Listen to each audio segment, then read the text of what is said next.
Ya a principios del 2012 comenzaron a emerger con fuerza ciertas trabas o límites al desarrollo de lo que podemos llamar el modelo de acumulación y reproducción de capitales kirchnerista, ¿no? Volvió la restricción externa, otra vez hay faltante de divisas, de dólares, pero a diferencia de otras experiencias históricas, que todas esas restricciones externas terminaban en grandes crisis porque era negativo el balance de divisas, acá la restricción externa está, pero todavía este año el balance del comercio exterior fue positivo en 12.000 millones de dólares. Es positivo en 12.000 millones de dólares. Es cierto que uno puede decir, bueno, la intervención de Moreno que frenó importaciones, eso puede haber sido un ahorro de 3.000 o 4.000 millones, pero despejemos eso, todavía hay un balance superavitario de divisas de 8.000 millones de dólares. En otras oportunidades la crisis era porque era negativo.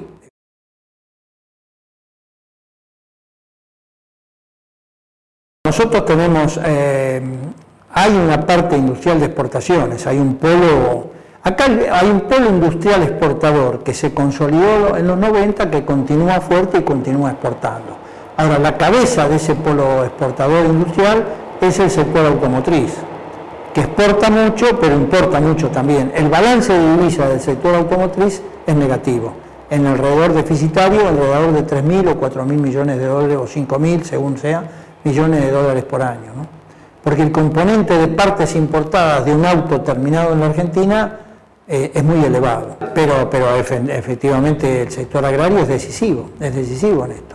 La industria siempre ha sido deficitaria, pero nunca fue tan deficitario el sector automotriz como ahora, es muy deficitario, ¿no? Ese es un problema que es difícil de resolver, por más que se alienta el sector de autopartes internos, porque están dentro de los acuerdos del Mercosur, ¿no? Y la industria brasileña es una industria de escala, mucho más grande, con costos mucho más baratos que los nuestros. Ahora, lo que es cierto también que Argentina y Brasil están protegidas por el Mercosur. Si se levantaran las restricciones del Mercosur, la industria automovilista de Argentina y Brasil desaparece en 48 horas. La inundan autos del mundo mucho más barato que acá. La industria automotriz es una bomba de tiempo en la Argentina y hay que ver cómo se va a resolver en el camino. Bueno, pero esa es una de las situaciones. El otro componente fuerte de la crisis, de la restricción de dólares en este momento, es la factura de los combustibles, la factura energética, mejor dicho, porque no solo importamos combustible, importamos energía por cable, importamos gas sólido para después licuar, bueno, una serie de cuestiones, ¿no? Que está en el orden de 10, 11, 12.000 millones. Este año parece que va a bajar un poco porque desde la nacionalización de una parte de YPF se ha mejorado la capacidad de refinación, se está refinando más nafta que antes, entonces hay un menor nivel de importación en ciertos sectores, pero de todas maneras eso no alcanza a resolver el problema, ni remotamente el problema de la crisis.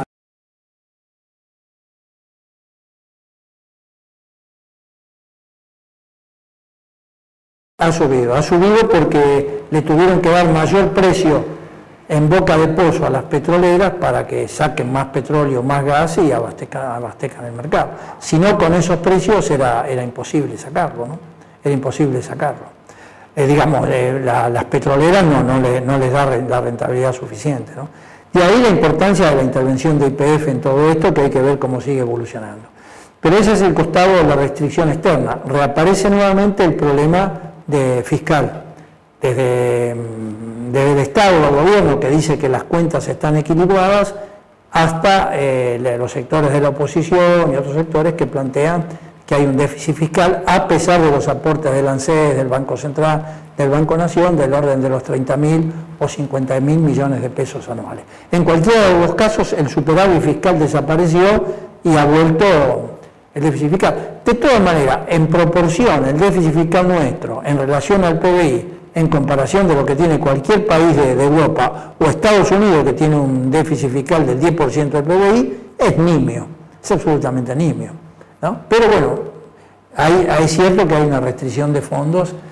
Esto alimenta en cierta manera el tema inflacionario, pero el problema inflacionario son los costos de las empresas formadoras. Acá hay 200 o 300 empresas formadoras de precios, de las cuales 50 son las que definen el mercado, que fijan los costos de producción, fijan los costos de venta, etcétera, etcétera, y que son los responsables de remarcar los precios. Entonces, los controles de precios fallan todos. Por ahí se hace un acuerdo de precios que dura 60 días, puede durar 90 o 6 meses, pero a la larga estalla todo, el mercado desborda todo acuerdo, todo control.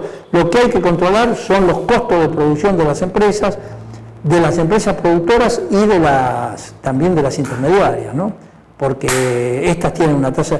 Ahora se sabe que parte de la ganancia de esta alza de los precios se la están llevando las cadenas de distribución de los grandes supermercados, ¿no? Entonces, si no se analizan esos costos, si no se le pone razonabilidad a las tasas de ganancia del sector, no hay forma de combatir la inflación.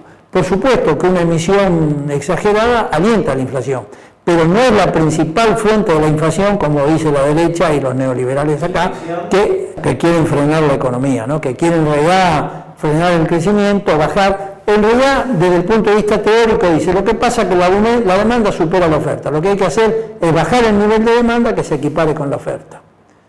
Bueno, eso es frenar la economía, generar desocupación, bajar salarios, etcétera, etcétera, ¿no? Hacer menos obra pública, bueno, lo que sabemos siempre, ¿no?